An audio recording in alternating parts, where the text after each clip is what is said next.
Maintenant, je vais vous passer à la file plusieurs vidéos qui sont des vidéos de tous les amis et les proches, et la famille, les membres de la famille de Tiffen qui ont souhaité intervenir pour elle ce soir. Alors, pour commencer, il y aura Amélie, Hélène, Emilia. Et puis vous allez découvrir au fur et à mesure, les noms sont écrits sur les vidéos. C'est Amélie, je viens de Pontoise et j'ai choisi différents petits textes, quelquefois anonymes, qui m'ont tous fait penser à Tiffen et à sa famille. L'amour. Il était une fois une île où tous les différents sentiments vivaient. Le bonheur, la tristesse, le savoir, ainsi que tous les autres, l'amour y compris. Un jour, on annonça aux sentiments que l'île allait couler. Ils préparèrent donc tous les bateaux et partirent. Seul l'amour resta. L'amour voulait rester jusqu'au dernier moment. Quand l'île fut sur le point de sombrer, l'amour décida d'appeler à l'aide. La richesse passait à côté de l'amour dans un luxueux bateau. L'amour lui dit « Richesse, peux-tu m'emmener ?»« Non, car il y a beaucoup d'argent et d'or sur mon bateau. Je n'ai pas de place pour toi. » L'amour décida de demander à l'orgueil, qui passait aussi dans un magnifique vaisseau. « Orgueil, aide-moi, je t'en prie. »« Je ne peux pas t'aider, amour. Tu es tout mouillé et tu pourrais endommager mon bateau. » La tristesse étant à côté, l'amour lui demanda « Tristesse, laisse-moi venir avec toi. »« Oh, amour, je suis tellement triste que j'ai besoin d'être seul. » Le bonheur passa aussi à côté de l'amour, mais il était si heureux qu'il n'entendit même pas l'amour l'appeler. Soudain une voix dit « Viens, amour, je te prends avec moi. » C'était un vieillard qui avait parlé. L'amour se sentit si reconnaissant et plein de joie qu'il en oublia de demander son nom au vieillard. Lorsqu'ils arrivèrent sur la terre ferme, le vieillard s'en alla. L'amour réalisa combien il lui devait et demanda au savoir « Qui m'a aidé ?» « C'était le temps, répondit le savoir. « Le temps ?» s'interrogea l'amour. « Mais pourquoi le temps m'a-t-il aidé ?» Le savoir sourit, plein de sagesse, et répondit « C'est parce que seul le temps est capable de comprendre combien l'amour est important dans la vie. » Deuxième petit extrait, dont je ne connais pas l'auteur non plus, La petite espérance. C'est la petite lumière qui brille au fond de ton cœur et que nul au monde ne saurait éteindre. Si ton cœur est brisé, malheureux et perdu, si ta vie est triste, monotone, sans saveur, si l'angoisse parfois et souvent te saisit, la petite espérance est là, au fond de ton cœur, qui va te permettre de remonter la pente. Elle est le doux printemps qui surgit après l'hiver. Elle est ta bonne étoile qui scintille dans le ciel. Elle est le souffle du vent qui chasse les nuages. Si tu te crois sans force, sans idée, sans espoir, tout au fond d'une impasse dans le noir d'un tunnel, si tu n'as plus le goût à rien, ni même celui de vivre, la petite espérance est encore là, au fond de ton cœur, qui te donne du courage quand tout semble fini. Elle est la goutte d'eau pure qui jaillit de la source, le jeune bourgeon qui permet à l'arbre de reverdir, la clarté du jour, là-bas, au bout de la nuit. Merci d'être toujours là, ma petite espérance, tout au fond de mon cœur, ma merveilleuse lampe magique où je puise tous mes rêves, toi qui ne connais pas le mot fin.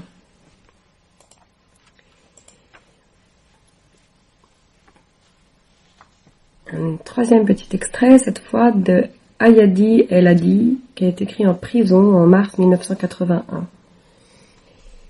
Je serai toujours là. Même si je venais à disparaître, mon corps, moi, je serais encore.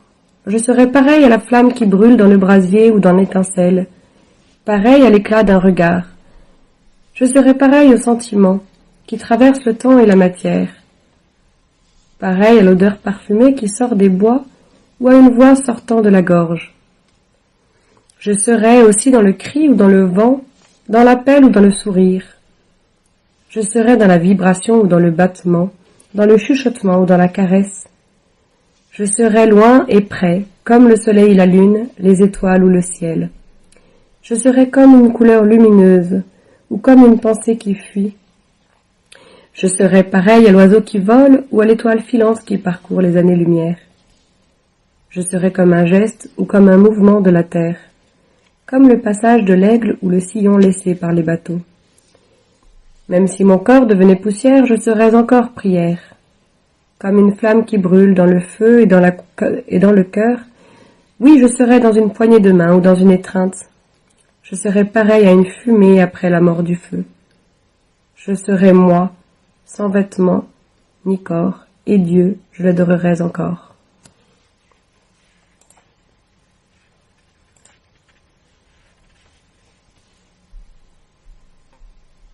Un poème que j'aime énormément, qui a été attribué à Adhémar de Barros, des traces de pas dans le sable. Une nuit, un homme fit un rêve. Il rêva qu'il marchait au bord de la mer en compagnie du Seigneur. Sur le fond du ciel, il voyait se dérouler les scènes de sa vie. Il remarquait dans chaque scène 2 traces parallèles de pas dans le sable. L'une était la sienne, l'autre celle du Seigneur. À la dernière scène, il se retourna pour voir ses empreintes sur la grève. Il s'aperçut alors qu'à divers moments de sa vie, il n'y avait plus qu'une trace de pas, et que ces moments de marche solitaire correspondaient aux heures les plus tristes et les plus sombres de sa vie. Intrigué, il dit à son compagnon, « Seigneur, tu m'as assuré de toujours marcher à mes côtés si j'acceptais de me joindre à toi. Mais je m'aperçois qu'aux périodes les plus dures de ma vie, il n'y a plus qu'une empreinte dans le sable. Pourquoi m'as-tu abandonné au moment où j'avais le plus besoin de toi ?» Le Seigneur se tourne alors vers lui et lui répond, « Mon enfant, mon très cher enfant, tu sais que je t'aime et que je ne saurais t'abandonner. Il faut que tu comprennes ceci lorsque tu ne vois qu'une seule trace de pas aux moments les plus difficiles de ton existence. Ce sont mes pas, et je te portais dans mes bras. »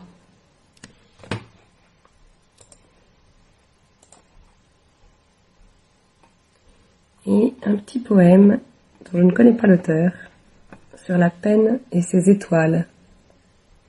Que la peine soit lourde ou légère, qu'elle soit profonde ou passagère, il existe toujours 3 étoiles qui sont comme des guides. 3 étoiles qui nous aident à éviter la peine ou à vivre avec elle et à la traverser. L'étoile du temps, quand tout paraît désert, brûlé et désolé, parce qu'on a trop souffert. Le temps qui passe peut encore nous aider, lentement, patiemment, grâce au temps. D'autres joies, d'autres rêves viennent se glisser en nous. L'étoile du veilleur. Être veilleur, c'est tenir une lampe allumée pour empêcher la peine d'entrer chez les autres et aussi chez soi.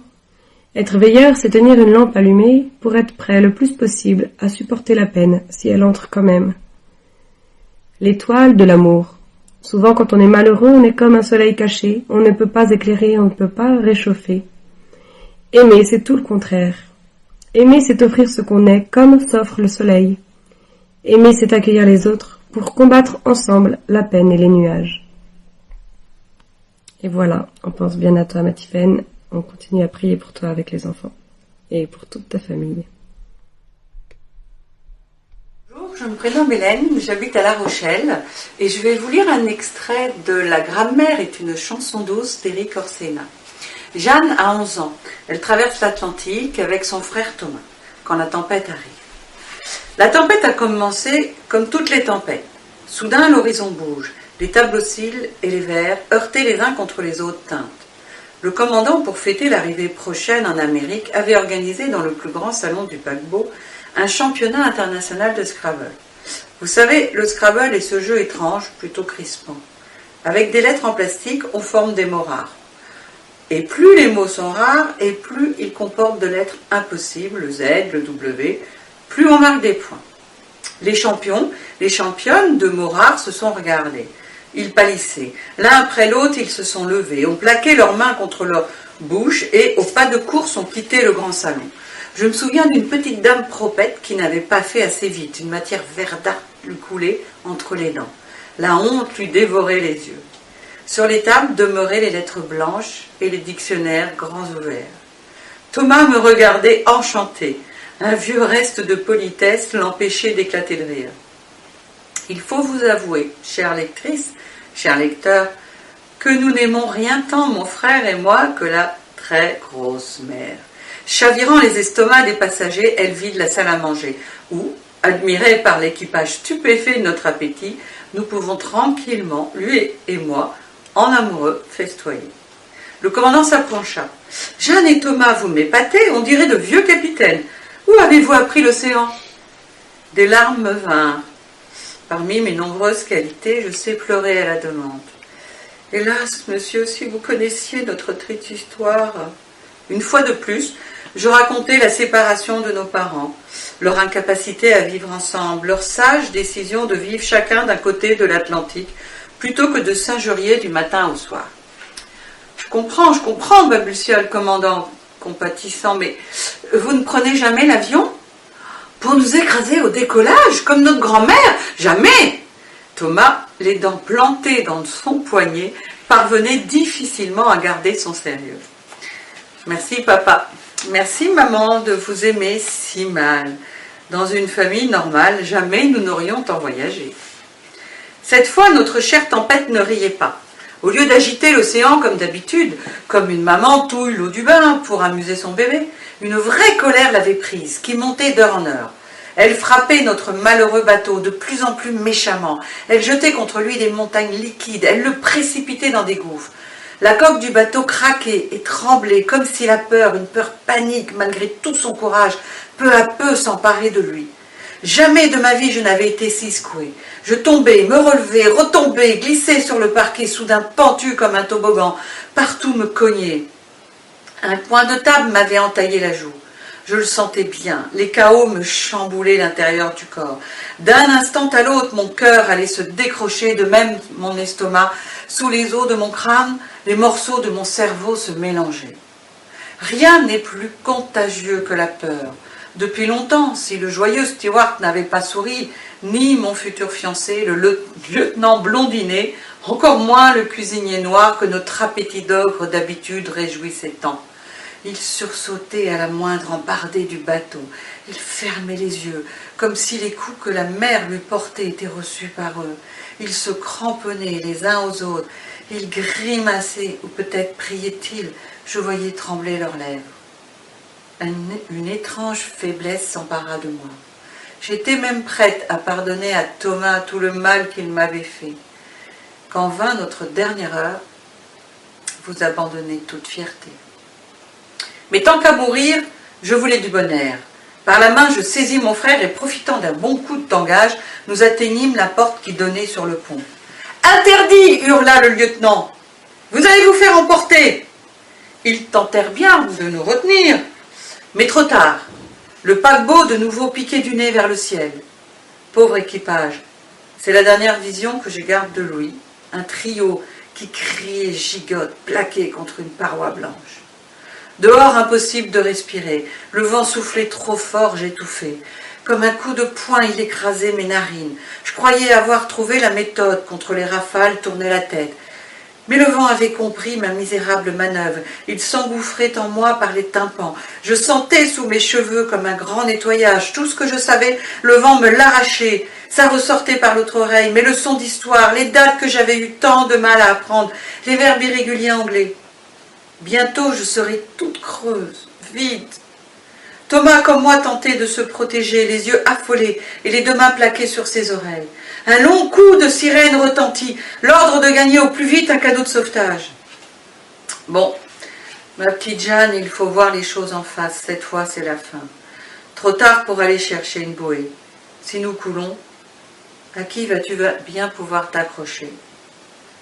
J'ai cherché de l'aide dans mon cerveau désert. Un petit mot m'est apparu. Le mot, le dernier qui me restait, blotti dans un coin, 2 syllabes minuscules, tout aussi terrorisées que moi. Douceur. Douceur comme le soleil, comme le sourire timide de papa, quand il se décidait enfin à me parler comme à une grande.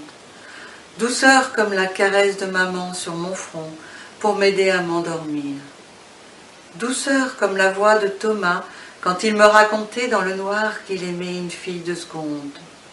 Douceur, doux et sœur, les 2 petits sons qui toujours m'avaient redonné confiance et envie de vivre 1000 ans ou plus. J'ai hurlé à Thomas de faire comme moi. Choisis un mot, celui que tu préfères. Dans le vacarme, il n'a sûrement pas entendu. La maudite tempête s'acharnait trop pour nous laisser la moindre chance. À peine ai-je eu le temps de lui crier que je le détestais aussi que je l'aimais. Avait-il, comme moi, voulu choisir un mot et lequel? Ferrari? Football? Je ne lui ai jamais demandé. Nos mots préférés sont des affaires intimes, comme la couleur de notre sang. Et je suis sûre qu'il se serait moqué du mien. Douceur, un vrai mot de fille. Lentement. Oh, comme la lenteur est angoissante. Lentement, l'arrière de notre bateau s'est dressé vers le ciel sans soleil. Je me suis sentie tomber. Douceur, je le répétais. Douceur.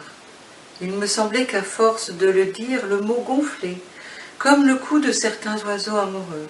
Je l'ai entouré de mes bras. Douceur, ma bouée. Et puis les lumières noires se sont éteintes et, un à un, tous les bruits. Plus rien.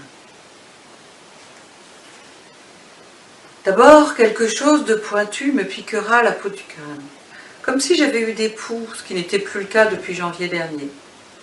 Ensuite, un bruit très tendre et régulier me caressa le tympan, comme l'aller-retour d'un balai fatigué sur le sol d'une maison, comme le voyage obstiné d'une râpe sur la tranche d'un fromage. Enfin, un fumet frais me parcourut les narines, une odeur de sel et de terre mouillée. Dans ma tête embrumée, je posais l'addition. Une peau vivante, plus une oreille vivante, plus un nez vivant égale une Jeanne vivante. Cette excellente nouvelle, j'avais survécu au naufrage, fut suivie par une terreur noire. Qu'était-il arrivé à Thomas? J'ouvris lentement les yeux.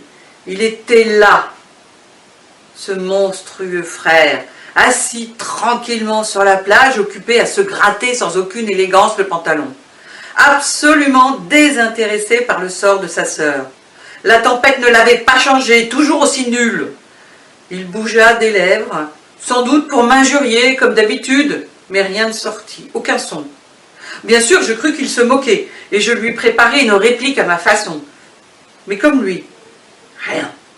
Le vide dans la bouche. On se regarda, aussi perdus l'un que l'autre. Aussi désespérés maintenant que joyeux l'instant d'avant d'avoir par miracle survécu. Muets. La tempête nous avait arraché tous nos mots. Alors qu'il soit pardonné pour toutes ces méchancetés passées et futures. Thomas me posa une main sur l'épaule. Et de l'autre, il me montra notre nouvelle demeure, un paradis, une baie bordée d'arbres immenses à toucher le ciel bleu, une eau vert pâle plus transparente que l'air, une dentelle de corail au loin sur laquelle se brisaient en grondant les assauts de la mer, plus la moindre trace de bateau, et d'innombrables poissons, les petits, les uns petits et blancs, les autres plus larges et noirs. Poussés par le courant, ils venaient à notre rencontre. Un oiseau surgit, puis 10, puis 1000. Il criait de joie, plongeait, remontait vers le ciel, recriait, replongeait. Il me semblait qu'ils ne gardaient pas longtemps leur prise dans le bec. À peine l'avait-il saisie qu'il la recrachait. Elle retombait en virevoltant, comme une feuille minuscule et scintillante, et les oiseaux disparurent, comme ils étaient venus, toujours criant, mais cette fois de colère. Du moins le devinai-je, ne connaissant pas grand-chose à leur langage. La déception des oiseaux, nous ne la comprîmes qu'un peu plus tard, lorsque les petits poissons blancs vinrent s'échouer devant nous. 3 carrés de plastique, chacun marqué d'une lettre, Z, N, E. Impossible de se tromper. C'était avec elle que jouaient toute la journée les passagers, les champions de Scrabble. Forcément furieux, les oiseaux. Ils n'en avaient rien à faire du Scrabble et détestaient le plastique. Un peu plus tard, un mot s'approcha du rivage, accompagné de sa définition. Encombre. Un mot qui flottait sur l'eau verte. Un mot plat, comme une méduse ou une limande. On ne lit pas et on n'écrit pas de la poésie parce que ça fait joli. Nous lisons et nous écrivons de la poésie parce que nous faisons partie de la race humaine et que cette même race foisonne de passion. La médecine, la loi, le commerce et l'industrie sont de nobles occupations et nécessaires pour la survie de l'humanité. Mais la poésie, la beauté, le dépassement de soi, l'amour, c'est tout ce pourquoi nous vivons. Écoutez ce que dit Whiteman. Ô moi, ô vie. Ces questions qui me hantent, ces cortèges sans fin d'incrédules, ces villes peuplées de fous. Quoi de bon parmi tout cela? Ô moi, ô vie. Réponse, que tu es ici, que la vie existe, et l'identité. Que le spectacle continue et que tu peux y apporter ta rime.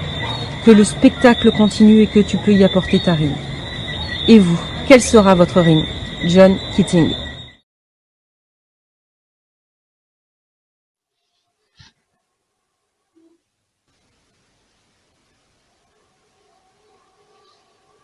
Mon cœur s'était ouvert une première fois dans un espace illimité où se rencontraient, comme dans une ronde joyeuse, la terre, le ciel et la mer. La beauté du monde s'était manifestée à moi d'emblée. Errant sur les chemins de la terre, je ne cessais de cueillir les éclats de cette beauté. Je pense à cette phrase de Plotin. À force de contempler ce qu'elle contemple, l'âme devient ce qu'elle contemple. Prélude de ce que dit le nuage d'Enza Palamara, édition Poésis. Sous le nuage, le chant de l'oiseau accompagne tes pas. Le nuage devient demeure, havre et lieu de rencontre, espace où bruissent les messages les plus mystérieux. Tu as suivi la danse du nuage et tu te laisses déposer sur le rocher d'où tu perçois le chant des sources. Tu voyages d'un espace à l'autre comme s'il n'existait qu'un seul espace, immense et continu. Les chemins de la terre sont inondés de lumière. Tu t'abrites au cœur de l'arbre, qui offre au monde toute sa plénitude.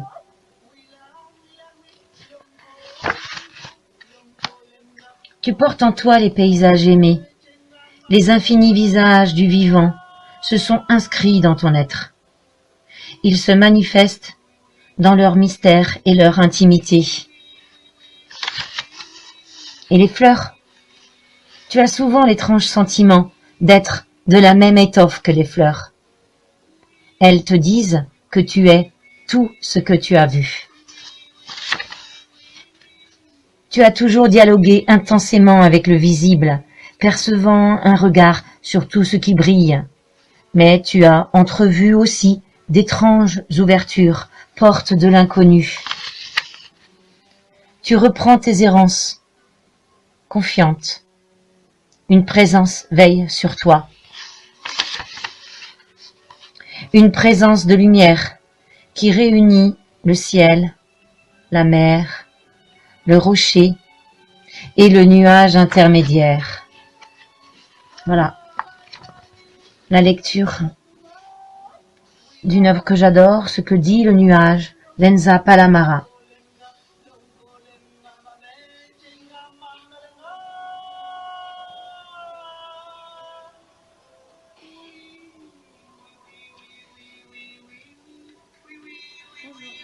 Je vais lire les premières pages de Dirty Weekend d'Hélène Zahavi. Voici l'histoire de Bella, qui se réveilla un matin et s'aperçut qu'elle n'en pouvait plus. Bella n'a rien de particulier. L'Angleterre est pleine de gens blessés qui étouffent en silence, qui hurlent à voix basse pour ne pas être entendus des voisins. Vous les avez sans doute vus, vous les avez probablement croisés, vous leur avez certainement marché dessus. Trop de gens n'en peuvent plus. C'est pas nouveau. Seul compte la façon dont vous réagissez. Bella aurait pu avoir une réaction décente. Elle aurait pu réagir comme les gens décents. Elle aurait pu remplir son petit ventre rond de barbiturique ou bien se jeter avec une belle désinvolture du haut d'une tour. Les gens auraient trouvé cela triste, mais pas inconvenant. « Ah, pauvre Bella !» aurait-il soupiré en jetant ses restes dans la terre à l'aide d'une pelle. Sans doute n'en pouvait-elle plus, aurait-il dit. Au moins avait-elle eu la décence de réagir avec décence. Mais la douleur et Bella ne faisaient pas bon ménage. Elle fuyait la douleur avec l'espoir de lui fausser compagnie. Elle fermait les yeux et retenait sa respiration en espérant que la douleur passerait son chemin. L'idée même de trancher dans la peau pâle et transparente, de coucher son corps nubile sur la voie de chemin de fer qui relie Londres à Brighton, de se pendre au plafond avec un fil électrique autour du cou. N'est-elle pas élégante, odorante, en pendeloque? Cette idée suffisait presque à priver ses sphincters de leurs moyens. Bref, la douleur n'était pas sa tasse de thé. Peut-être y avait-il une autre raison qui l'empêchait de passer à l'acte, une raison qui la poussait à continuer, indifférente. Peut-être c'était cette idée d'avoir vécu, d'être morte, sans laisser de traces. L'idée qu'en mettant fin à sa vie, elle n'aurait jamais eu de passé. L'idée que personne ne connaissait son nom. Car même si elle avait une vie médiocre, elle voulait que son nom soit connu. À défaut d'autre chose, elle voulait que son nom, au moins, soit connu. Certaines personnes sont douées pour la vie, d'autres pas. Bella n'était pas douée. Nul ne lui avait jamais appris comment faire, alors elle avançait en trébuchant dans le noir. Elle se heurtait au bon goût, elle se prenait les pieds dans le raffinement, elle se cognait la tête contre le mur en brique de la réussite et du bonheur éternel. Elle n'était pas très bonne à ce jeu, mais elle avait appris à être une bonne perdante. Perdre semblait lui convenir. C'était quelque chose de familier, comme une douleur qui a toujours été en vous et qui vous manquera si jamais un jour elle disparaît. Le plus étonnant, c'est qu'elle n'en éprouvait aucune amertume. Elle voulait juste qu'on la laisse en paix. Apparemment, ce n'était pas trop demandé. Elle attendait peu, recevait encore moins, et remerciait Dieu de ce qu'il lui accordait. Elle s'était fait une place minuscule, et pas question de lui reprocher. Elle s'était creusé un espace, dans un appartement, en sous-sol, dans une rue qui descendait vers la mer. En été, elle estouffait de chaleur. En hiver, elle frissonnait. Elle passait ses soirées à chercher l'humidité. C'était une vie morne et grise, une forme de vie mutante, une vie avortée. Mais c'était la sienne, et elle l'acceptait ainsi. Rien n'aurait changé, personne n'aurait jamais connu son nom sans cet homme qui l'observait. Un homme ordinaire qui l'observait depuis sa fenêtre. Un homme qui l'observait, la désirait là, debout, derrière sa fenêtre. Il la voyait dans son sous-sol, et il fallait qu'il essaie. Il n'avait pas assez de bon sens pour la laisser en paix. Il la voyait comme un récipient vide, que lui seul pouvait remplir. Il s'imaginait en la tirant par les cheveux pour lui faire traverser la rue. Il s'imaginait plaquant sa main sur sa bouche pour la plier à tous ses désirs. Malheureusement pour lui, il imaginait trop de choses. Un petit esprit avec de grandes idées. Car Bella ne pouvait pas plier. Comme il le découvrit, comme elle le découvrit, Bella ne pouvait que rompre. Chapitre 2. Et maintenant, histoire de rajouter des pages, voici l'esquisse de ce qui s'était passé avant, de ce qui la poussa à faire tout ce qu'elle se surprit à faire. Les détails croustillants, les détails ignobles, atroces et croustillants, et les détails qui inciteront les mères à mettre en garde leurs petits garçons dévoyés. Sois sage ou sinon la Bella va venir te chercher. Ces détails-là viendront plus tard. Tout commença cet été-là, un été chaud et lourd qui faisait miroiter l'air et fondre les murs. La plage était couverte de touristes, tandis que des excursionnistes indécents se pressaient sur la jetée, et que les étudiants en langues étrangères encombraient les rues, marchant à pas lents et mangeant des hamburgers. Brighton attirait tout le monde sans exception. Son sous-sol était un sous-sol obscur, un sous-sol d'une profondeur et d'une obscurité inhabituelle. Elle ouvrait les rideaux de la cuisine, et la lumière s'infiltrait où elle le pouvait. Malgré tout, ce n'était pas suffisant pour lire, même en pleine journée. Même en pleine journée, elle devait rester assise sous une ampoule électrique si elle voulait lire, ce qui lui arrivait souvent. C'était une grande lectrice, très douée pour la lecture. Elle appréciait particulièrement les journaux gratuits qu'elle trouvait sur son paillasson. Elle aimait lire les petites annonces pour voir ce que la vie avait à offrir. Il existait tout un monde là au dehors, et, chose curieuse et réconfortante, il n'avait pas l'air beaucoup mieux que le sien. Pas aussi moche, mais pas beaucoup mieux. Un jour de juin, alors que les tulipes sur l'étagère commençaient à se faner, que les commissures de ses lèvres commençaient à s'affaisser, elle replia le journal, repoussa sa chaise, s'approcha de la fenêtre et leva les yeux vers le ciel. On m'enseigna à cuire la colle, à pétrir les pâtes, à préparer les panneaux et à faire les pinceaux. La soie de porc, les poils de martre et les poils d'oreille de bœuf n'eurent bientôt plus de secret pour moi. Mais ça, c'était pour la détrempe. Ce que je préférais, c'était la fresque. Depuis que j'avais des yeux pour voir et un corps pour me mouvoir, j'aimais ces surfaces lumineuses, durables, résistantes. J'aimais ces dimensions enveloppantes, qui en faisaient un bain de couleurs exaltantes, un champ de lignes structurantes, un lieu de transfiguration de l'être tout entier. Surtout, j'aimais que toutes les matières puissent y participer. Il y avait en elles une dimension cosmique que je ne retrouvais dans aucun autre art. Un moment, au contact de mon ami et aîné de 5 ans Brunileski, J'avais été tentée par l'orfèvrerie. L'or, l'argent et les pierres au nom fabuleux qu'il maniait me semblaient les plus beaux fruits de la terre. Des fruits qui, dans leur croissance multiséculaire, n'en auraient retenu que les sucs les plus précieux et les plus dignes de porter la lumière. Puis ma fresque sauvage, dans la cour de l'atelier de mon père, m'avait révélé le potentiel résidant jusque dans les matières les plus viles. Depuis, je n'avais de cesse de les faire participer toutes à la révélation de la lumière. Extrait des 4 filles du Docteur Marthe par Louisa May Alcott. Chapitre 2. Un Noël imprévu. À l'aube grise de Noël, Jo se réveilla, pas de bâche suspendue à la cheminée, et elle se sentit aussi déçue que lorsque, bien des années auparavant, sa chaussette était tombée parce qu'elle était trop chargée de bonbons et de jouets. Puis elle se rappela la promesse de sa mère. En glissant la main sous son oreiller, elle sortit un petit livre rouge. Elle le connaissait très bien, car c'était la belle histoire de la plus édifiante des vies, et Jo sentit que c'était là un vrai guide. Elle réveilla Meg et par un joyeux Noël, et lui conseilla de regarder sous son oreiller. Un livre relié en verre apparut, avec la même image à l'intérieur, et quelques mots écrits par leur mère, ce qui rendait ce présent très précieux à leurs yeux. Bess et Amy s'éveillèrent à leur tour et trouvèrent leur petit livre. L'un relié en bleu, l'autre en gorge de pigeon.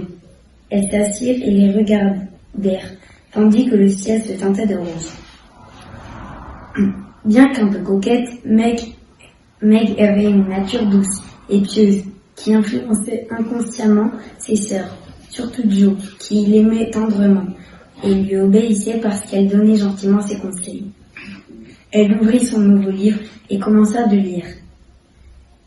Jo passa un bras autour de ses épaules et joue contre joue se mit aussi à le parcourir dans la chambre à côté. Amy et Bess en faisaient autant. On n'entendit plus que le bruit des pages doucement tournées. « Où est maman ?» demanda Meg une demi-heure plus tard quand elles descendirent en courant pour remercier leur mère. Dieu seul le sait. C'est une pauvre créature qui est venue mendier et votre maman est courue tout droit voir ce dont il avait besoin. Votre mère est trop bonne. Elle donnerait sa chemise, répondit Anna. La vieille servante était chez les March depuis la naissance de Meg et tous les considèrent plus comme une amie que comme une domestique. Elle ne va pas tarder à rentrer. Faites vite le gâteau afin que tout soit prêt, dit Meg en sortant le panier qu'elle avait caché sous le sofa. Elle examina les cadeaux destinés à leur mère. « Tiens, où est le flacon d'eau de Cologne d'Amy ?» demanda-t-elle. D'un ruban, répondit Jo, qui virevoltait au milieu de la pièce pour assouplir les chaussettes de l'armée qu'elle avait achetées pour sa mère. Comment les jours de poche sont jolis, n'est-ce pas? Amy les avait et repassés et je les ai marqués moi-même, dit Bess, en regardant les lettres plutôt irrégulières qui avaient coulé dans le travail. Attends, stop. Tiens, où est le flacon d'eau de Cologne d'Amy demanda-t-elle. Elle l'a emporté il y a une minute, sans doute pour l'entourer d'un ruban, répondit Jo, qui virevoltait au milieu de la pièce pour assouplir les chaussons de l'armée qu'elle avait achetées pour sa mère. Comme les mouchoirs de poche, jolis, n'est-ce pas?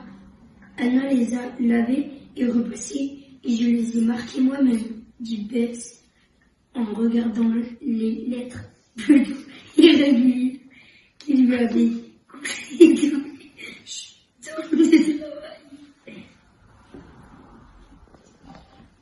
Oh, regarde, elle a mis mère au lieu des initiales de maman.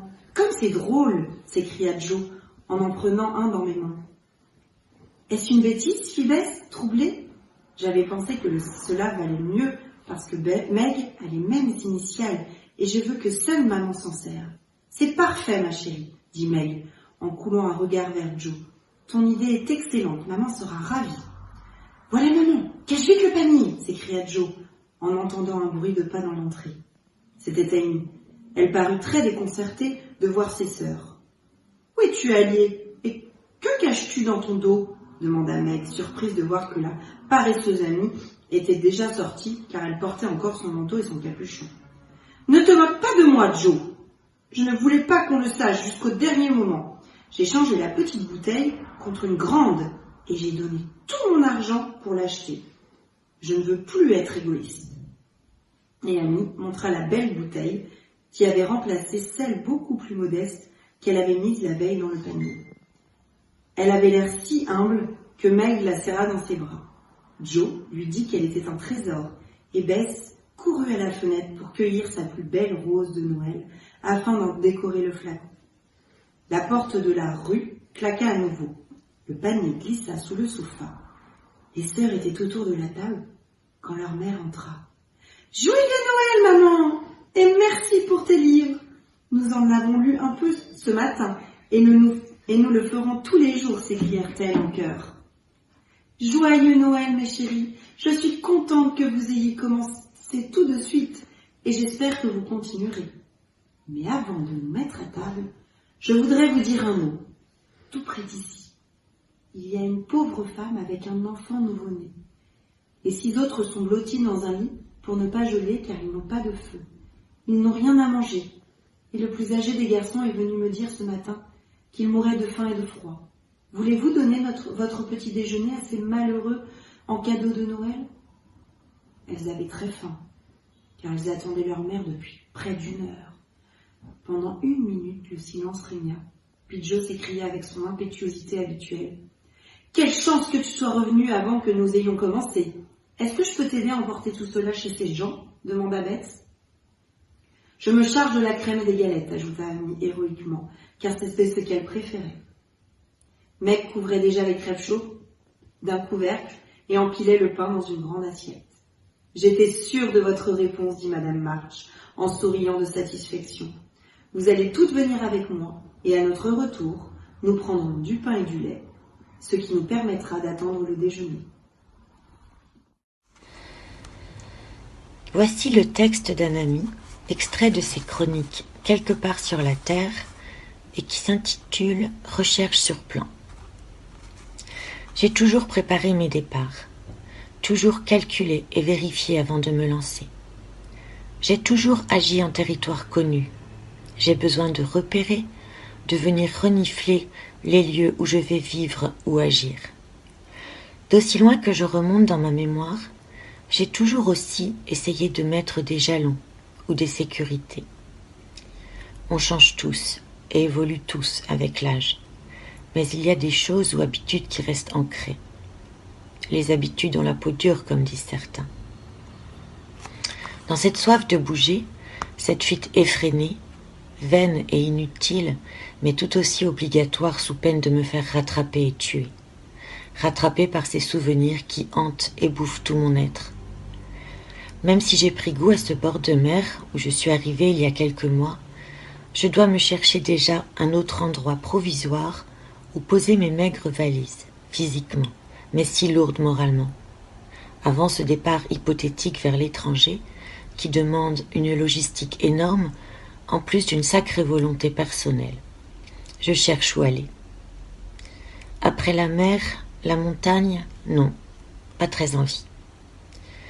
Je repense à la citation de Belmondo dans Pierrot le Fou, film de Godard. Si vous n'aimez pas la mer, si vous n'aimez pas la montagne, si vous n'aimez pas la ville, allez vous faire foutre. Cela tombe bien, j'ai envie de campagne, de jardin, de petite ville, avec des marchés locaux, des prés, de verdure, de soleil tapant sur les vieilles maisons du cru. Avec le confinement, pas évident d'aller visiter et explorer. Alors, j'ai commencé à chercher sur plan, sur photo, sur le net. Moi qui y passe déjà des heures par jour, c'est pas trop compliqué. Il ne m'a pas fallu longtemps pour trouver des choses. Rapidement, différents choix se sont offerts. C'est la première fois que j'essaye de m'imprégner d'un lieu à travers juste des photos, d'essayer de le comprendre, de le humer, de m'imaginer dedans. C'est la pièce principale qui m'a séduit à la première vue et dès la première photo. Le coin est paumé de chez Paumé, petite ville, et une vieille gare encore desservie, pour une fois que la SNCF est utile. Tellement paumé que j'ai cru au début que le prix de la location était un gag ou une erreur, vu le faible rapport prix et lieu. Il y a d'abord cette grille qui rappelle le portail de la maison de mon enfance. Puis ce vaste jardin, pas très entretenu, où la végétation semble gagner du terrain, et les arbres en guerre contre le lierre et différentes fleurs dont je ne connais pas les noms, et où finalement, à défaut de gagnants, ont décidé de pousser dans une harmonie bordélique. Le chemin de gravier mène devant la porte de la maison. La maison est grande, sans être trop grande. 230 mètres carrés quand même. C'est étonnant, avec l'âge, j'ai besoin de plus en plus grand.